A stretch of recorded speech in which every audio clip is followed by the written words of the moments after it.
थरथरणारे हात, आशेने बघणारी केविलवाणी नजर आणि चेहऱ्यावर असणारा तो हतबल भाव. क्रिकेटपटू विनोद कांबळे यांचा व्हायरल झालेला हा व्हिडिओ सगळ्यांनीच पाहिला.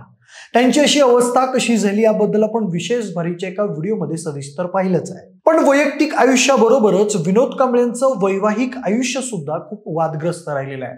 विनोद कांबळे यांची आतापर्यंत 2 लग्न झालेली होती, पण खरं तर त्यांच्या दोन्ही बायकांनी त्यांच्यापासून घटस्फोट घेतलेला आहे. सध्या विनोद कांबळे त्यांचं उरलं सुरलं आयुष्य एकट्याने व्यतीत करतायत. पण त्यांच्या या दोन्ही लग्नाच्या कहाण्या मात्र हृदय पिळवटून टाकणार आहेत, हे नक्की आहे. एकूणच करिअर गेलं तर गेलंच, पण पैसाही गेला. पण विनोद कांबळेंच्या बायकांनी त्यांच्यापासून वेगळं राहण्याचा निर्णय घेतला. त्यामुळे त्यांचं आयुष्य एक चर्चेचा विषय बनत चाललेला आहे.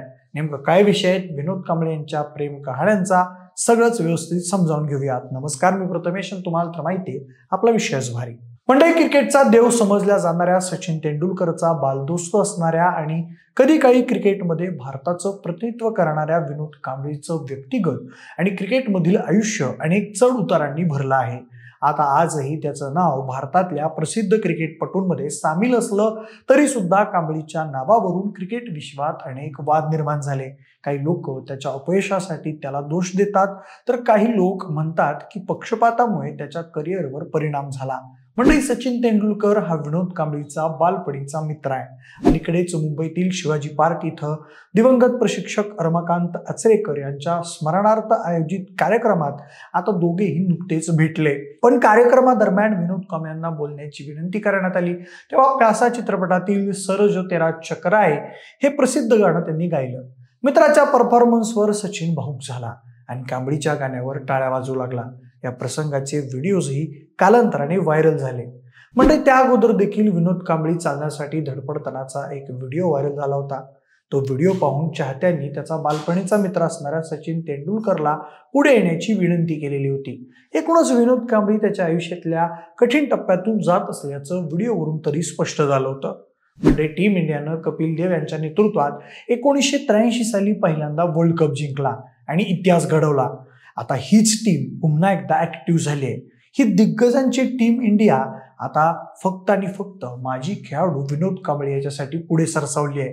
आता विनोद कांबळेला दारूचं व्यसन असल्याचीही माहिती आहे. तसंच या काळात त्यानं आपल्या अनेक क्रिकेटमधील सहकाऱ्यांनाही वर्षानुवर्ष दूर ठेवल्याचं दिसलंय. त्यामुळे आता भारताच्या 1983च्या विश्वचषक विजेत्या संघाचे सदस्य त्याच्या मदतीसाठी पुढे आले आहेत. कपिल देव यांनी याबद्दल बोलताना सांगितलं की कांबळेला पुन्हा आधीसारखं व्हायचं असेल तर त्याला स्वतःला एक पाऊल उचलावं लागणार आहे. यासोबतच माजी वेगवान गोलंदाज बलविंदर सिंग सिंधू म्हणाले की कपिल देव यांनी मला स्पष्टपणे सांगितलंय की जर विनोद कांबळेला पुनर्वसन केंद्रात म्हणजेच रिहॅब सेंटरला जायचं असेल तर आम्ही त्याला आर्थिक मदत करण्यास तयार आहोत. मात्र आधी त्याला स्वतः तिथे जावं लागेल. उपचार करायचे असतील तर ते कितीही काळ चालले तरी देखील आम्ही खर्च करायला तयार आहोत. कपिल देव यांनी याआधीही आपल्या संघातील सदस्यांना तसंच माजी क्रिकेटपटूंना मदत केली आहे. सुनील गावस्कर यांनी देखील सांगितलंय की 1983चा संघ युवा खेळाडूंबाबत फार जागृत आहे. कांबळे माझ्यासाठी नातवासारखा आहे. त्याचं वय पाहिलं तर तो मुलाप्रमाणे आहे.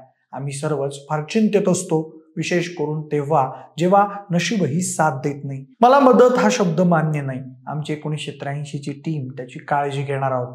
आम्ही कांबळेची काळजी घेऊ इच्छितो. त्याला त्याच्या पायावर उभं करण्यासाठी मदत करू इच्छितो. आम्ही हे कसं करणार हे आम्ही ठरवू. आम्ही त्या सर्व क्रिकेटपटूंची काळजी घेऊ इच्छितो जे सध्या संघर्ष करत आहेत.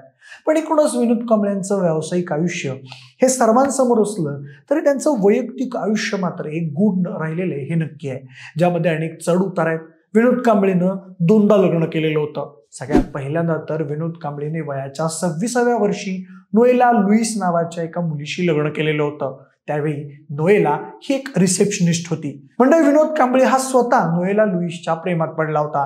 काही काळ डेट केल्यानंतर 1998 मध्ये त्यांनी तिच्याशी लग्न केलं. पण हे लग्न फार काळ टिकलं नाही आणि हे जोडपं काही काळातच वेगळं झालं. आता 90च्या दशकाच्या उत्तरार्धात आणि 2000च्या सुरुवातीच्या काळात गॉसिप कॉलम्समध्ये विनोद कांबळे आणि नोएला लुईस यांच्या विभक्त होण्याची कारणं समोर आलेली होती. नोएला लुईसला विनोद कांबळेचं अतिप्रमाणात दारू पिणं अमान्य होतं आणि म्हणूनच तिने त्याला सोडल्याची चर्चा देखील आहे.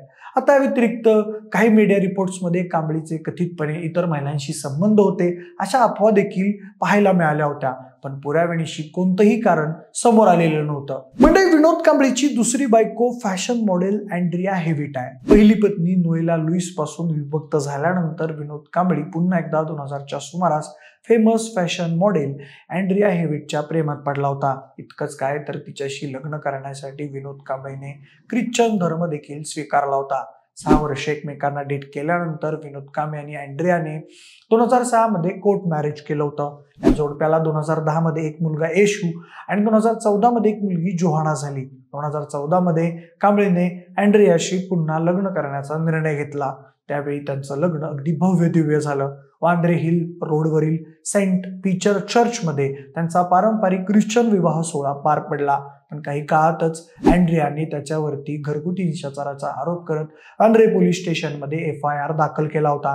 अँड्रियाने कांबळीवरती असा आरोप केला होता की तिच्यावर विनोदने कुकिंग पॅन फेकला, ज्यामुळे तिच्या डोक्याला गंभीर दुखापत झाली. त्यानंतर ही बातमी सगळीकडे वाऱ्यासारखी पसरलेली होती. त्याच्यावरती त्यामुळे लोक आरोप देखील करू लागले होते. तिथून विनोद कांबळी जो का म्हणून खचला तो खचलाच. नशिबानं कांबळीला त्यावेळेस अटक झाली नाही. पण गोष्ट मात्र ही खरी आहे की विनोद कांबळीच्या वाईट सवयींनी त्याचे दोन्ही संसार उद्ध्वस्त केले. नक्कीच आपण त्याचं पुढील भावी आयुष्य ठीक होऊ देत अशीच देवाकडे प्रार्थना करूयात. तुर्तास थांबूयात. पण विनोद कांबळीच्या या दोन्ही प्रेम कहाण्या तुम्हाला कशा वाटल्या ते आम्हाला कमेंट बॉक्समध्ये नक्की कळवा. जर हा व्हिडिओ आवडला असेल तर लाईक आणि शेअर करा. सोबतच आपल्या विशेष भारी YouTube चॅनलला देखील सबस्क्राईब करायला अजिबात विसरू नका. धन्यवाद.